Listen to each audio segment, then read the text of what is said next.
Good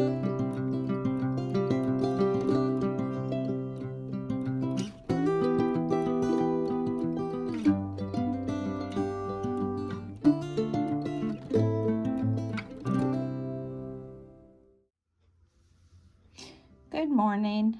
Today I'm going to make a jelly vinyl little pouch. So basically what I did is I bought this roll of jelly vinyl, and I think they call it jelly because it's very pliable. It's easy to sew with. You just don't want to make anything too small. So what I'm doing is I'm doing with the material, which is just over 12 inches. And I'm doing it the width of this ruler, which is about 6. You can adjust the size, whatever works the best for you. And this is really easy. Basically, I'm not going to use the backing that comes with this. I'm going to put right sides together, which on the wrong side, it's kind of a matte or a dull type of dot. And on the good side, it's all shiny. So I want the shiny sides together, matching up the 6-inch sides. And then this will, now because it was around 12, this will be 6 as well.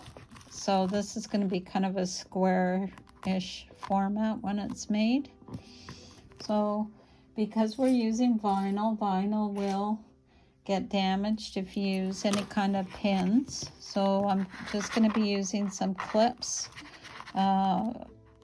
Paper clips would work for this as well, the ones that don't have any kind of ridges on them. I don't know if you've seen in other videos, I use those quite a bit because they're easy to work with. I don't have them with me right now. So what I'm going to be doing is I'm going to be sewing along this edge. I'm going to pivot here, so I'll raise my presser foot, I'll turn, and then I'll continue down this edge as well, and I'll do it 1/4 inch seam allowance. If you want to make it a little bit bigger, you can, but I just be careful about not going too large, because when you go to do your box corners, it's going to make it kind of hard to deal with. The needles I use is a Microtex because it pierces really easily, and I'm using a poly thread. My stitch length is just over 2, which I find holds really well. So let me stitch this and I'll be right back. Okay, one thing I didn't add is I also used a Teflon foot, which makes it so much easier when you're working on something that's kind of grippy like this. So next what we're going to do is we're going to create the rules for the box corners. And see the edge where it's folded over? That's going to be one box corner there, and the other one's going to be here.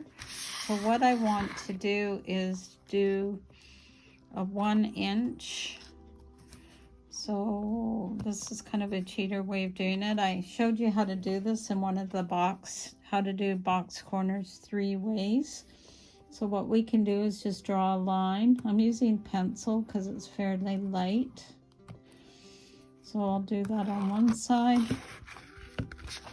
turn it over, line it up,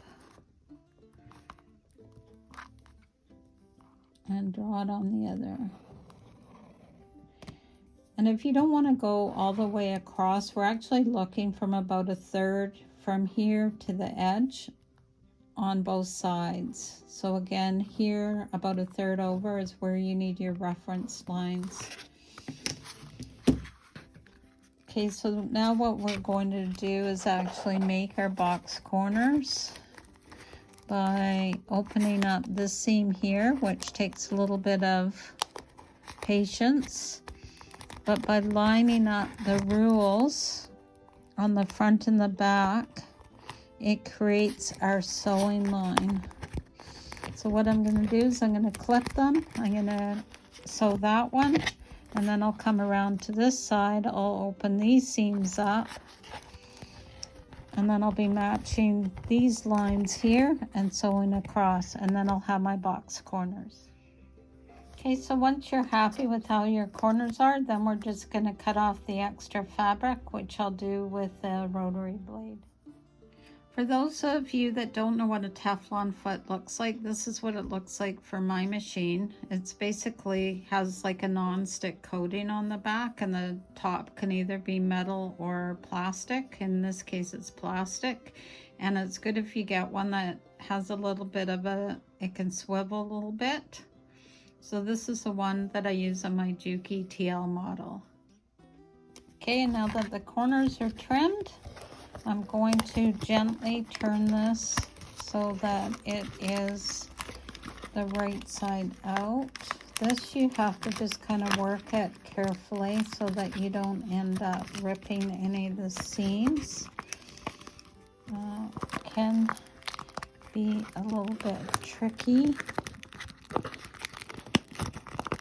So I will work on this, and see, the secret is to try and get it rolled over, and once you get the top rolled over, then the rest of it can, like what I like to say, it pops.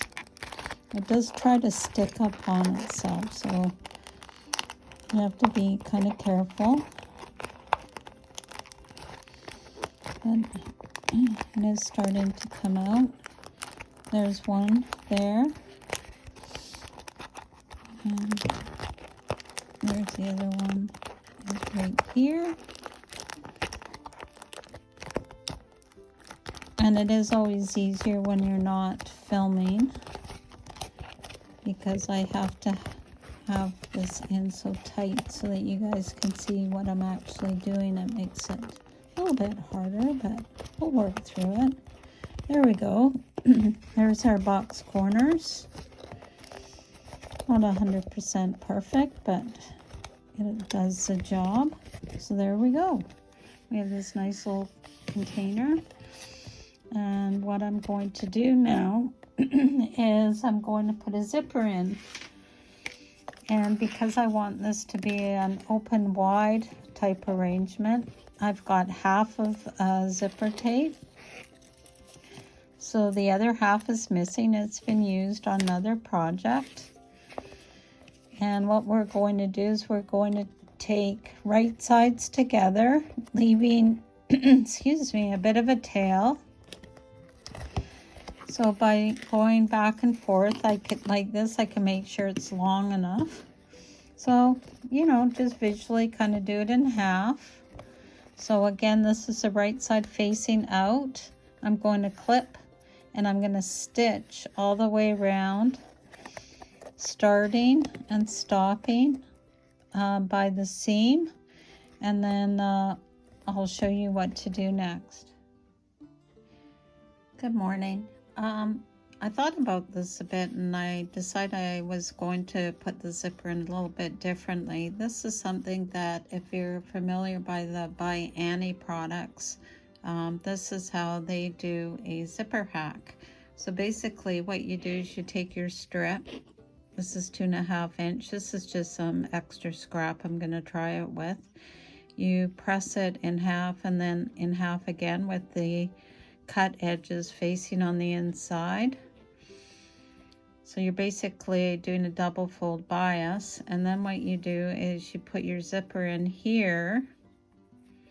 You sew this down, and then when you go to put it inside the pouch, then you're sewing it here, which gives extra stability, but it also gives it a nice finishing look. So I'm going to give that a try, and I'll show you what it looks like.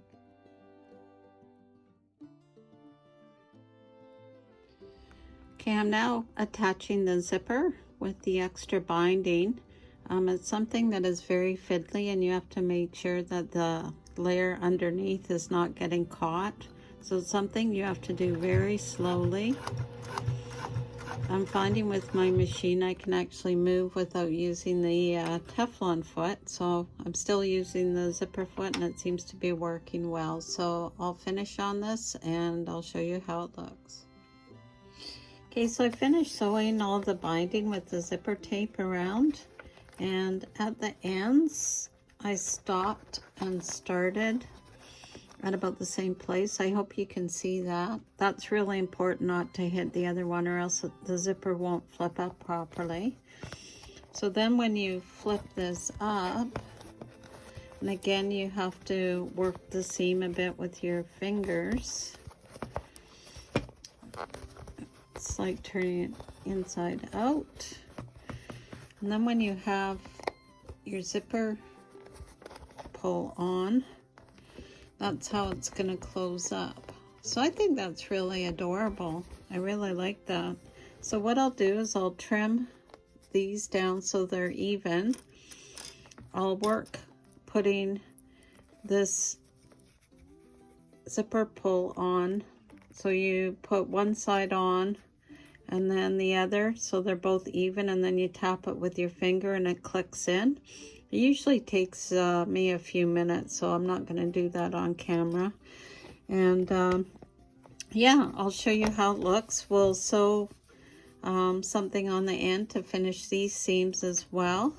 And I'm really happy with how that's turning out. I'll be right back with you. So here we are with the zipper closed.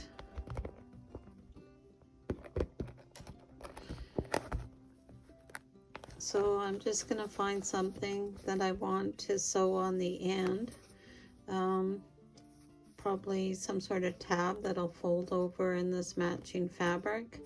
When you sew this on, do not sew over the zipper.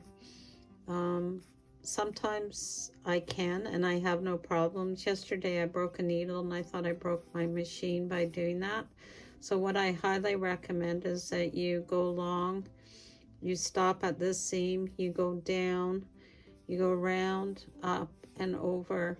This is still going to be held in place, so it's not a big problem. And when you're undoing the zipper, you're only stopping where the fabric is anyway, so it's no big deal. So I'm just going to track down something and see what I come up with.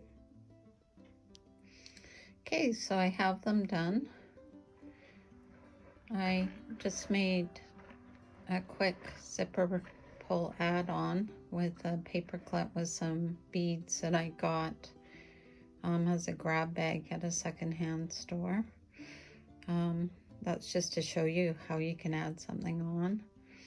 So I'm pretty happy with how it turned out with the dot fabric. It is kind of a cheater. So basically, out of one zipper, I was able to make 2 bags. This one, the seam is offset, so it gives it kind of a, and then, you know, more of a tapered bottom look, but it tends to fall over quite a bit. And I had an extra colored zipper pull, so I used that there. And then on the end, I actually used a piece of the vinyl salvage to sew to cover up the zipper end. So that worked out quite well. So that's how that one is. And then by sewing the zipper down on the outside again, it keeps it from trying to open up too much when you're using it. This one I use a lot when I'm going off sewing to other places. I just throw a lot of my clips in there and then I know what's inside. And then this one is the one that we made today. And again, I just made the end. See how I went around in a square instead of running over the zipper. And by adding this cheater bias tape on the zipper, it gives it a really nice finish. It helps keep the zipper closed better, and it's easier to open. And again, this is just one length of one side of a zipper that is going from one end. It goes around the corner and comes back again. So it's a very efficient way of using up longer zippers. I really, really like it, and when you open it up, it opens it up wider. So I hope you enjoyed this today.